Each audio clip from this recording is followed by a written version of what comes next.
እነዚህ ተጠርጣሪዎች በሁለት ከፍለን ማየት እንችላለን። አንደኛው ቡድን ተሽከርካሪን በመጠቀምና ያለ ተሽከርካሪም እየተንቀሳቀሱ ሰዎች ወይ ዜጎች በምሽት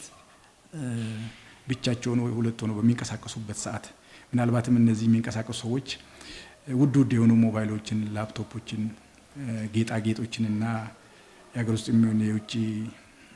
አገር ገንዘቦችን ይዘዋል ብሎ የሚገምቱትን አስቀድሞ በማጥናት እየተከታተሉ ከኋላ ሄዱ በማነቅ መሬት እያንፈራፈሩ ራሳቸውን እንዲስቱ ካደረጉ በኋላ መሬት ላይ በመጣል ያላቸውን ሁሉ ከቀሙ ወይ ከዘረፉ በኋላ ወዲያው በተያዙ ተሽከርካሪ ባዘጋጁ ተሽከርካሪ ወይም በተከራዩ ተሽከርካሪ ከአካባቢው የመሰወር ወንጀልን